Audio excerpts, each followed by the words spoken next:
Baik pemirsa, kita lanjutkan lagi kebersamaan kita untuk program prestasi. Masih bersama dengan Mas Imam Arifin, mahasiswa juara 1 mahasiswa berprestasi UNS 2020 dan didampingi Bapak Dr. Agung selaku PD3, Pembantu Dekan 3 Fakultas Pertanian Universitas 11 Maret Surakarta. Ini karena Mas Imam dari pertanian.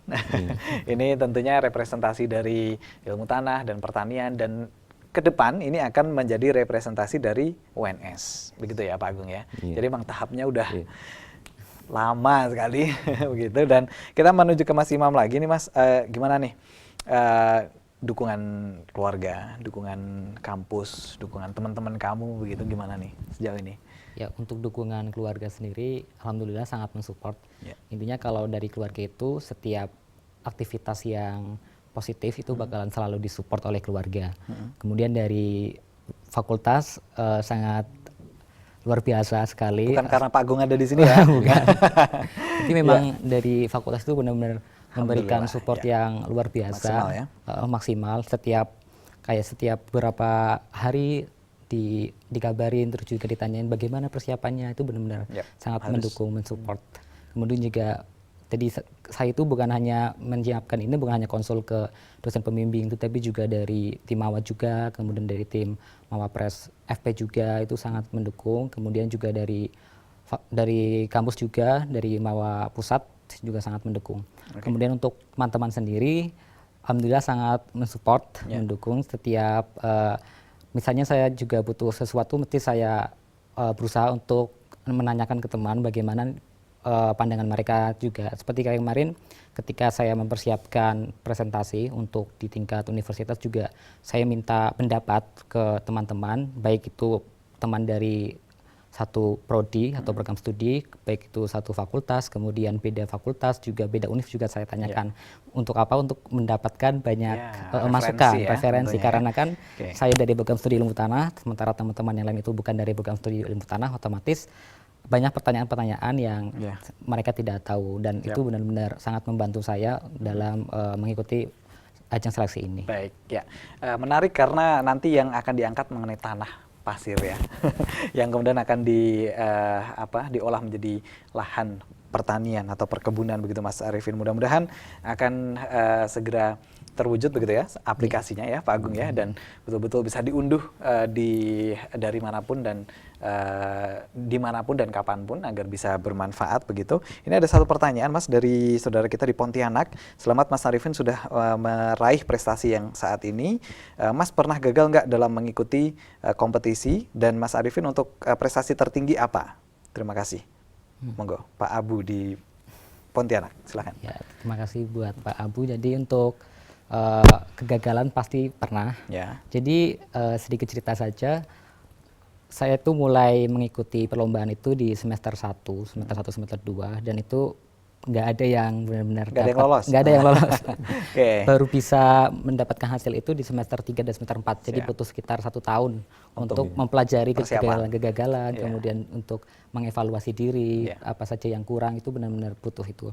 Dan ketika gagal juga, yang kalau saya berprinsip bahwa pasti setiap kegagalan itu nanti ada benih-benih kesuksesan ke depannya. Jadi tetap berusaha positif bahwa rezeki pasti akan datang.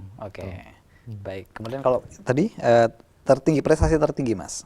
Ya, untuk prestasi tertinggi itu sebenarnya kalau saya sendiri memang jarang yang ke internasional, karena paling tinggi itu di pertukaran pelajar di tingkat Asia Tenggara di Malaysia. Karena saat sebenarnya sih punya target seperti menjadi Mawapres kan, tapi pas di semester 5 akhirnya saya berangkat ke Malaysia, dan jadi tidak terlalu memikirkan akan mencari prestasi-prestasi internasional yang lain.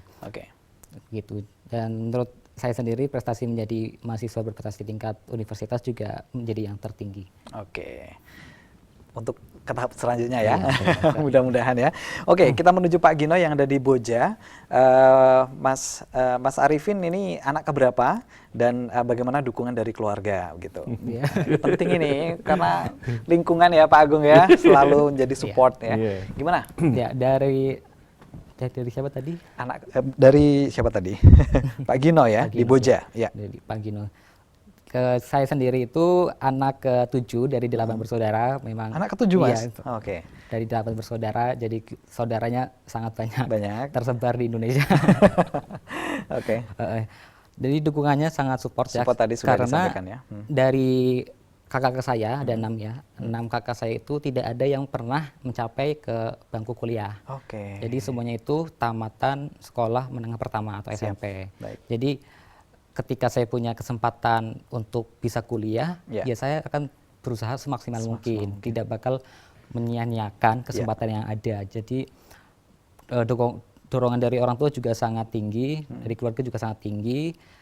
Ketika dihadapkan pada misalnya pada masalah biaya atau ekonomi, mesti dari keluarga itu bilang, yang penting kamu usaha dulu, usaha untuk belajar dengan giat, belajar dengan baik.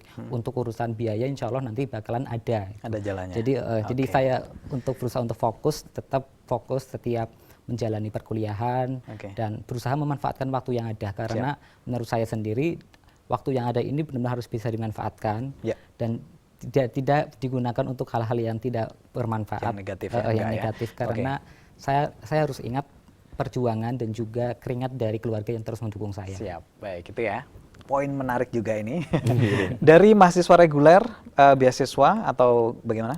Saya sendiri dari beasiswa bidik misi. Oke, dari Masya bidik Allah misi. ya. Ini ternyata kalau bidik misi memang mohon maaf dari latar belakang keluarga, dari ekonomi ya Pak ya? Dari ekonomi. Baik, ini tadi udah diwujudkan nih berarti.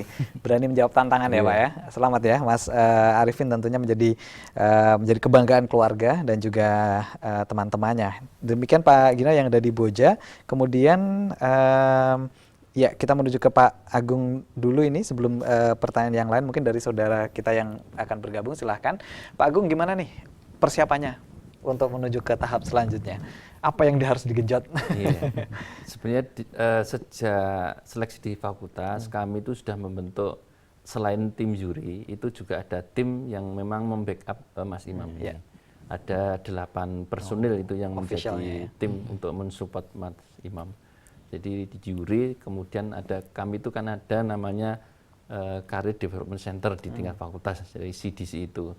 CDC itu memang untuk membackup itu. Jadi setiap saat memang betul sudah disampaikan Mas Imam tadi, karya ilmiahnya diberikan masukan, diberikan tanggapan diberikan dibahas seperti itu, bagaimana diajarilah semua, dibimbing dan sebagainya.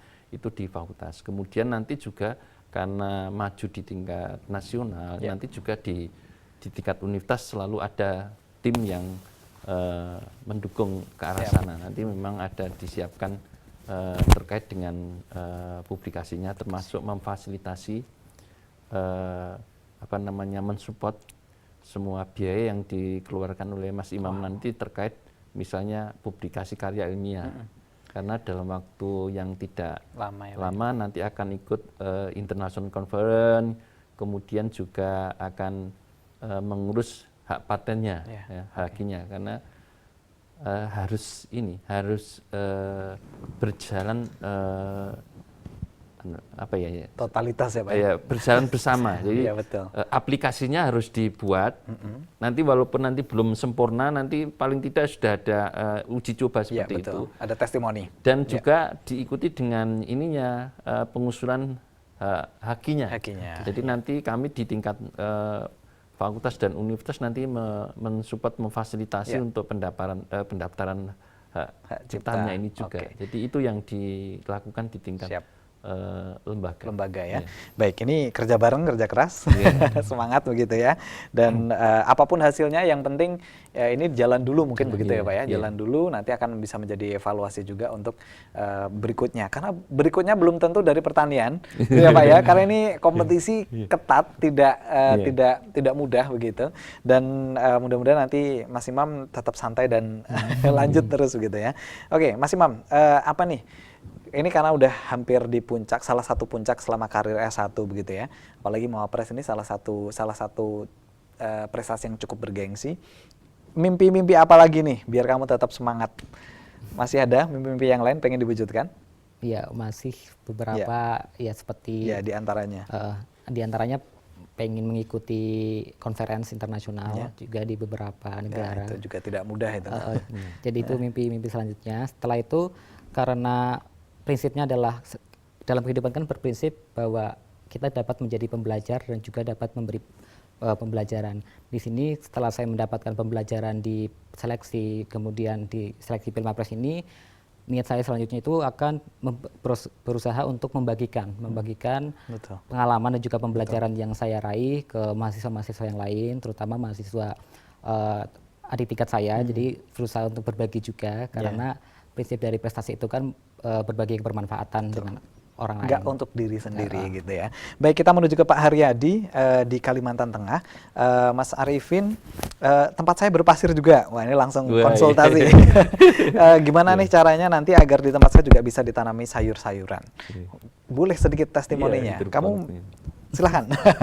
Gimana Mas Arifin? Ya, karena tadi kan karena tekstur pasir ya, tekstur pasir itu kan memiliki kemampuan menyimpan air yang sangat rendah dan juga memiliki bahan organik yang rendah. Jadi ketika kita memberikan air ke lahan pasir tadi seperti yang dikatakan Pak Agung, itu langsung ibaratnya langsung turun, rembes, rembes. Kemudian juga ketika kita memberikan langsung dari permukaan juga cepat menguap karena suhunya yang tinggi. Maka terus gimana nih? Maka yang dapat dilakukan itu kita berusaha untuk memberikan air secara subsurface atau di bawah permukaan, dengan memberikan airnya itu langsung di sekitar perakaran tanaman, dan itu dilakukan secara teratur. Supaya apa? Supaya pemberian airnya itu efektif, jadi langsung bisa diserap oleh akar tanaman dan juga nanti dapat menunjang untuk pertumbuhan tanaman. Tapi memang faktornya itu bukan hanya faktor dari irigasinya sendiri. Jadi nanti ada penambahan seperti beberapa bahan organik. Bahan organik itu seperti pupuk kandang maupun yang lain. Jadi harus ditambahkan untuk memperkuat atau ibaratnya itu meningkatkan struktur dari tanah itu sendiri. Jadi semua lahan pasir itu sebenarnya bisa dimanfaatkan. Prinsipnya bisa dimanfaatkan ya. Oke, tadi Pak Haryadi, tanamannya apa kira-kira yang bisa ditanam? Kalau itu nanti udah komposisinya udah oke nih, takaran pupuk, air, udah oke, gimana? Tanamannya itu bisa kita gunakan itu tanaman cabai, itu juga bisa. Kemudian ada beberapa hortikultura juga bisa, terus juga ada buah-buahan. Buah-buahan juga bisa seperti buah naga, itu juga bisa di lahan pasir itu. Siap, baik. Nyambung dari pertanyaan Pak Haryadi, jadi kan nanti butuh mungkin selang atau perahu gitu ya, atau bagaimana begitu, Mas? Iya, jadi nanti sistemnya itu kita membutuhkan semacam selang atau pipa. Jadi nanti pipanya itu langsung dihubungkan ke tandon air. Ketika ketika kondisi kelembapan tanah yaitu berada di bawah titik kritis, itu nanti secara otomatis akan mengalir air dari tandon melewati pipa, dan pipanya itu nanti dikasih lubang-lubang untuk memberikan airnya secara otomatis itu. Dan untuk sebenarnya ini juga bukan hanya menggunakan pipa, nanti rencananya juga akan lebih berbasis ke lingkungan. Jadi kita memanfaatkan beberapa barang-barang yang bekas, jadi bukan pipa yang benar-benar baru, kita manfaatkan pipa yang bekas, kemudian selang juga bisa kita manfaatkan. Jadi berusaha untuk meminimalisir juga untuk mengoptimalkan lah barang-barang yang selama ini tidak digunakan. Oke, baik. Nyambung lagi, menarik ini soalnya. Itu gimana itu nanti peran aplikasinya itu seperti apa? Karena kan mungkin anak-anak muda yang sangat energik sekali memainkan jari-jarinya begitu. Itu nanti gimana nih? Jadi peran aplikasinya itu ada dua. Pertama itu sebagai monitoring, dan yang kedua itu sebagai kontrol.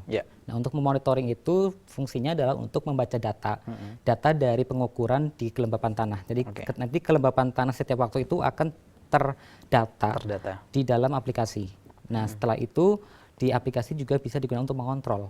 Jadi ada dua sebenarnya. Pertama, kontrol secara langsung lewat tandon airnya itu, di situ ada nanti ada kerannya.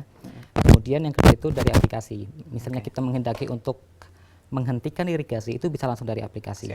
Nah, untuk pengembangan selanjutnya dari saya sendiri itu nanti akan dibuatkan sesuai dengan tanaman. Jadi nanti karena kebutuhan irigasi tiap tanaman itu berbeda-beda, juga kelembapan tanah yang dibutuhkan juga berbeda-beda, itu nanti akan dikembangkan ke arah situ, sehingga nanti bisa digunakan untuk berbagai jenis tanaman, bukan hanya satu saja. Ditunggu pokoknya aplikasinya ya. Baik, ibarat kalau manusia itu ada gizi seimbangnya itu di sana ada takaran yang seimbang juga. Diinpus gitu. Diinpus ya Pak ya, biar tidak kekeringan, biar tidak kebanyakan juga begitu. Ini mudah-mudahan menjadi salah satu terobosan yang langsung bisa diaplikasikan nanti ya Pak Aryadi yang ada di Kalimantan.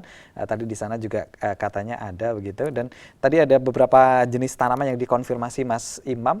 Dari Pak Agung sendiri Pak, mungkin ada menambahkan jenis yang lain untuk memotivasi yang dari rumah juga nih.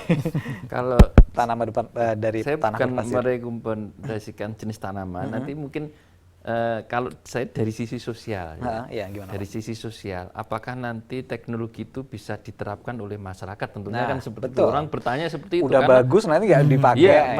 Membayangkan ini kan biayanya tinggi. Seperti itu. Jadi kalau saya melihatnya nanti, kalau itu dikembangkan secara individu mungkin berat. Ya, bareng-bareng ya. Maka kita memang harus berkelompok. Sebenarnya pemerintah itu sudah dalam setiap program kegiatan itu selalu mengedepankan kelompok, karena dengan kelompok itu semua akan jadi efisien, akan efisien dan akan berjalan dengan bagus begitu. Maka syaratnya kalau nanti itu dikembangkan di masyarakat memang harus ada kelompok-kelompok itu. Jadi kalau tani, misalnya taruhlah memberikan pralon sekalian, itu kan jangka panjang. Kalau pribadi itu mengeluarkan dananya besar sekali. Padahal itu sebenarnya kan jangka panjang, luar biasa itu sebenarnya. Memang di awal memang mengeluarkan biaya yang tinggi, tapi itu sebenarnya itu jangka panjang. Kalau itu kelompok itu sebenarnya menjadi ringan. Itu yang nanti kedepannya yang memang harus disiapkan. Ya baik. Mudah-mudahan segera jadi ya Mas ya aplikasinya. Nanti udah ditambahi dari berbagai angle, dari sosialnya, dari ininya ya, dari berbagai sisinya. Mudah-mudahan betul-betul segera bermanfaat begitu ya untuk sesama. Baik Mas Imam dan Pak Dr. Agung, kita sudah di penghujung kebersamaan kita, tidak terasa. Obrolan menarik biasanya cepat Pak.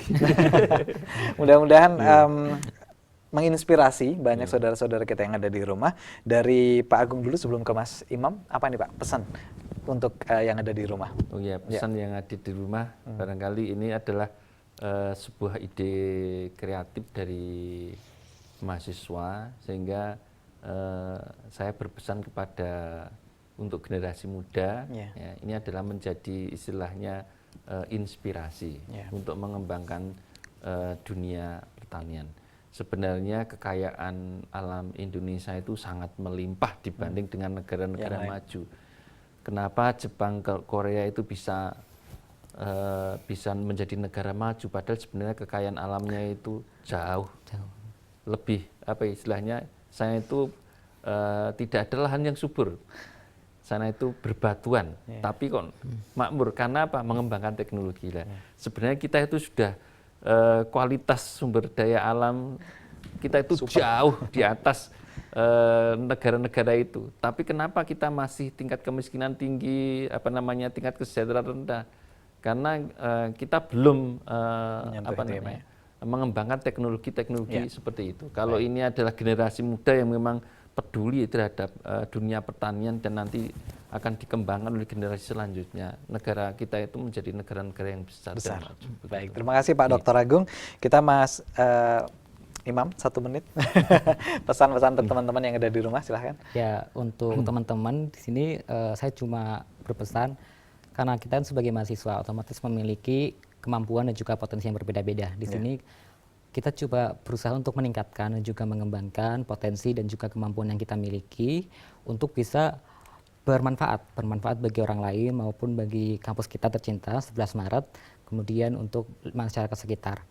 Setelah itu juga kita juga jangan pernah mengkerdilkan ide-ide kita, karena ide-ide kita itu mungkin untuk saat ini tidak begitu bisa dibutuhkan, tetapi yakinlah nanti di masa-masa yang akan datang ide-ide itu pasti bakal dibutuhkan oleh masyarakat. Jadi jangan pernah berhenti untuk bermimpi dan juga terus mengembangkan pikiran dan juga meningkatkan daya kreativitas. Baik, terima kasih Mas Imam, Pak Dr. Agung, terima kasih sudah banyak memberikan inspirasi. Sayang sekali tadi yang ada di YouTube belum saya sapa karena ada beberapa pertanyaan yang ada di sana. Mudah-mudahan di lain kesempatan bisa sharing lagi di sini, Pak Dr. Agung, Mas Imam. Sukses terus, salam hormat tentunya untuk teman-teman yang ada di 11 Maret. Assalamualaikum warahmatullahi wabarakatuh. Baik pemirsa, dimanapun Anda berada, saya sudah kebersamaan kita untuk program prestasi bersama mahasiswa juara 1 mahasiswa berprestasi Universitas 11 Maret Surakarta 2020. Terima kasih perhatian Anda dan assalamualaikum warahmatullahi wabarakatuh. Terima kasih.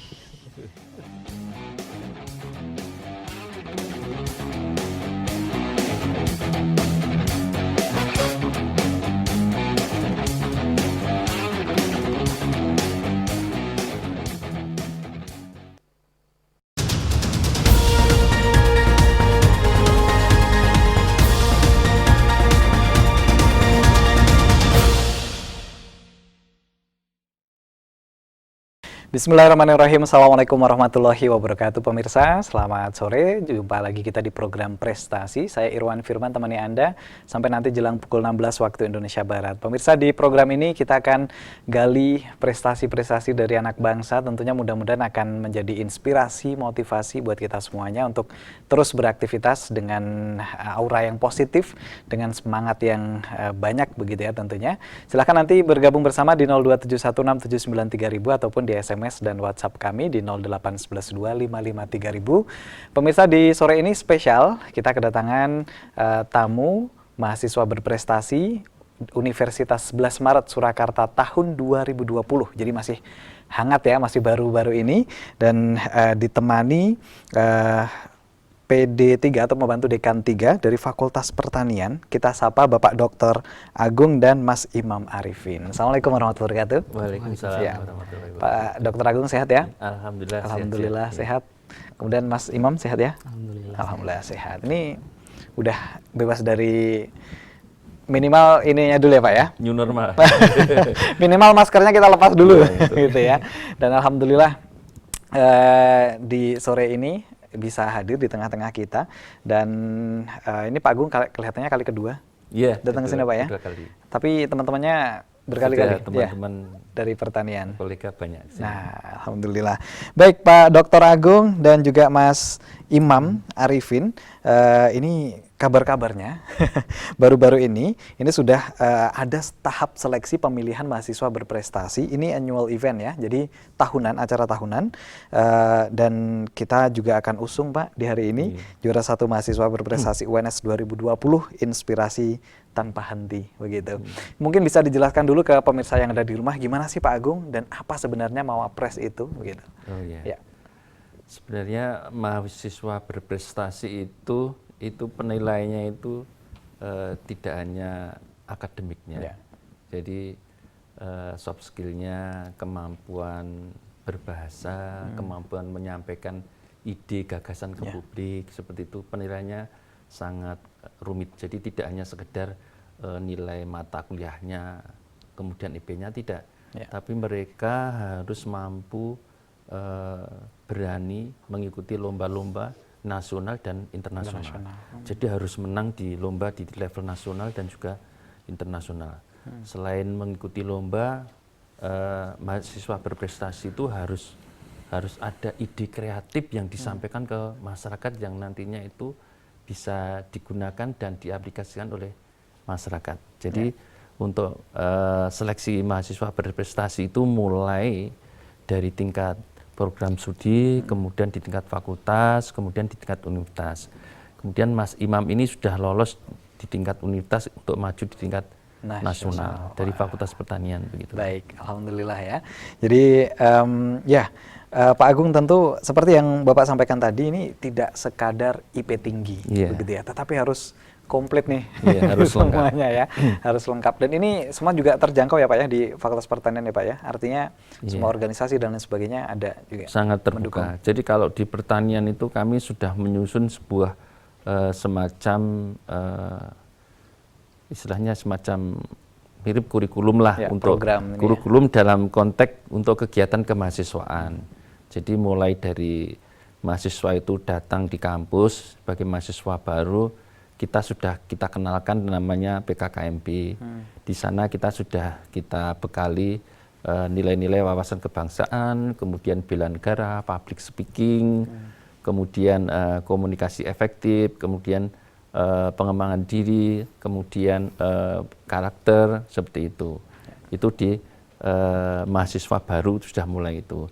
Kemudian naik sedikit, ada namanya kalau di pertanian itu kita ada training soft skill. Jadi kalau training soft skill itu mahasiswa sudah diajak sejak dini, mereka minimal mampu memfasilitasi, jadi menjadi fasilitator kegiatan di kelas-kelas seperti itu.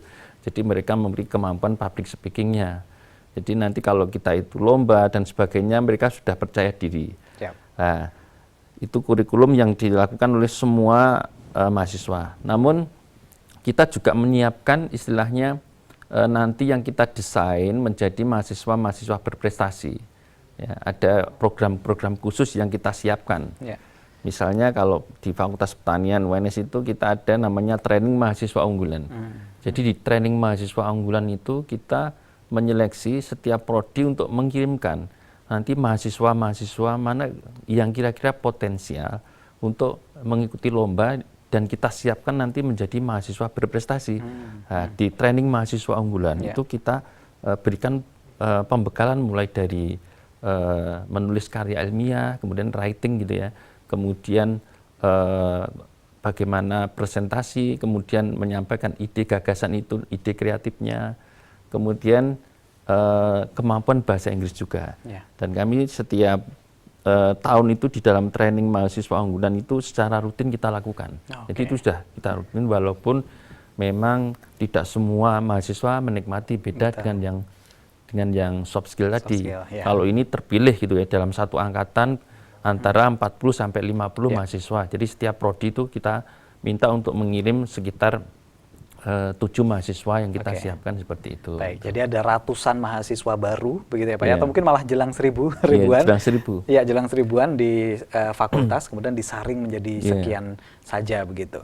Baik, kita ke bintang kampus kita Pak tahun ini. Iya, tahun ini bintang kampus. Mas Imam Arifin. Selamat Mas Imam menjadi juara 1 mahasiswa berprestasi Universitas 11 Maret Surakarta. Gimana nih perasaannya? Lega? Alhamdulillah. Yang pasti sangat lega ya, dan juga bersyukur kepada Allah SWT atas segala rezeki, kemudahan juga. Sebenarnya benar-benar tidak menyangka bisa mencapai sejauh ini.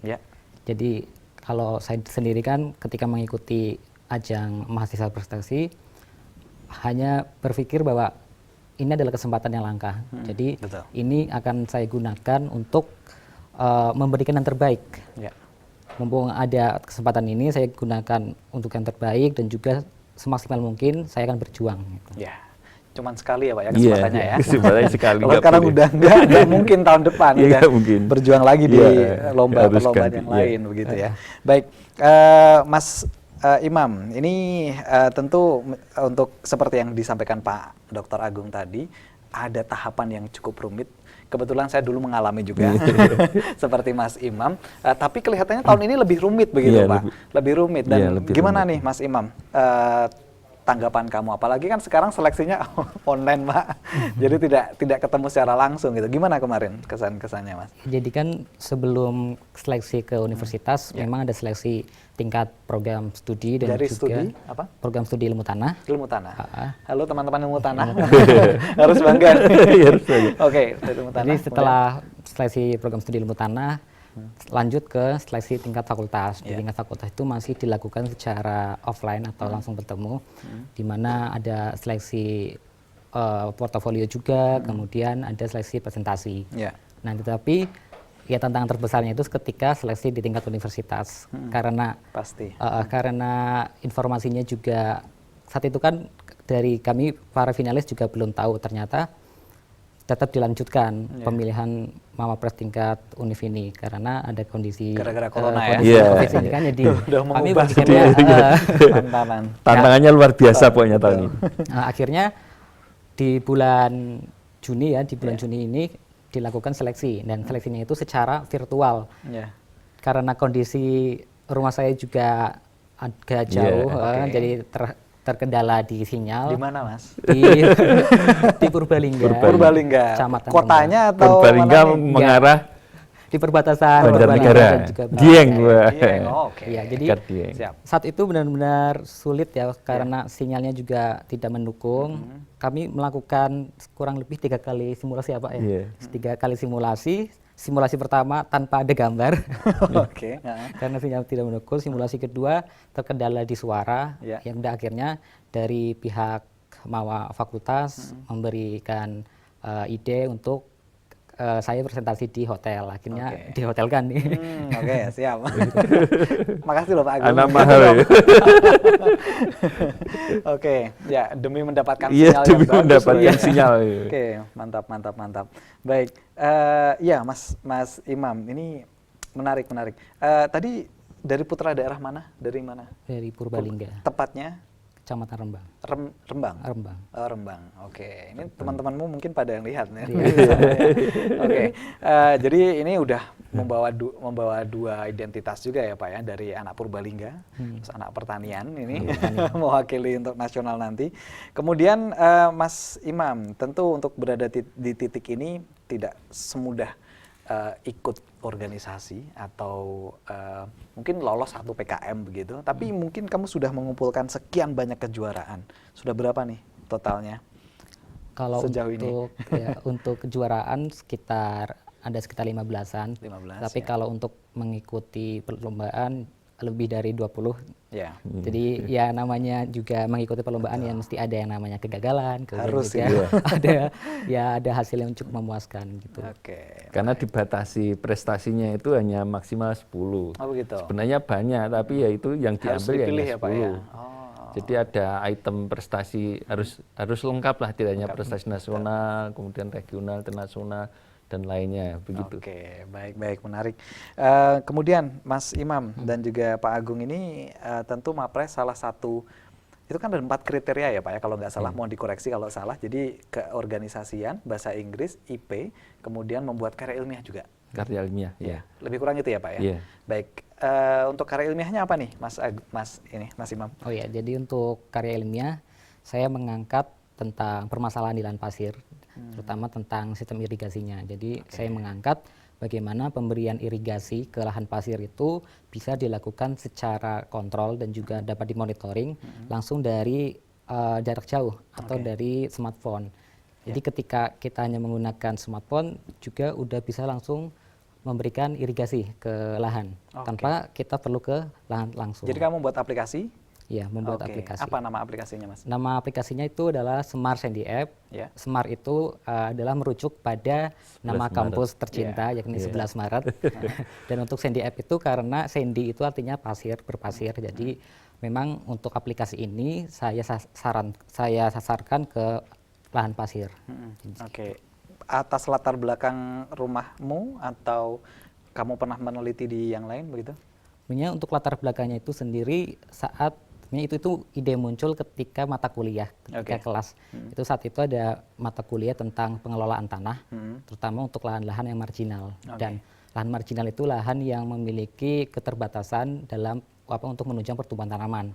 Jadi ketika saya melihat kok ada lahan pasir dan juga memiliki keterbatasan untuk menunjang pertumbuhan tanaman, akhirnya memiliki ide bagaimana untuk bisa memberikan irigasi atau air langsung pada tanaman sehingga lebih efisien. Oke, baik, ini menarik ini. Ini yang kayaknya ini bobotnya nih. Begitu ya Pak Agung ya. Sedikit lagi sebelum ke Pak Agung nanti Mas Imam. Jadi itu lahan pasir kemudian dioptimalkan ya untuk kemudian dijadikan sebagai lahan pertanian, perkebunan begitu. Sudah mempraktikkan secara langsung atau bagaimana kemarin?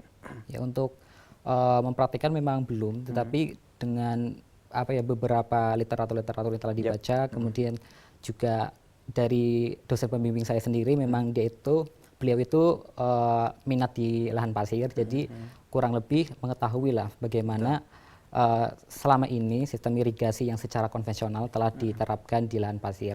Jadi dengan mengetahui seberapa efektif dan juga seberapa efisien dari lahan irigasi konvensional, akhirnya saya menciptakan irigasi yang berbasis Internet of Things atau berbasis teknologi smartphone. Sudah bisa diunduh di aplikasi Untuk ini masih belum karena memang membutuhkan banyak sekali pengembangan. Jadi baik. ditunggu saja. Ditunggu finishingnya begitu ya. Baik, ke Pak Dr. Agung kembali nih.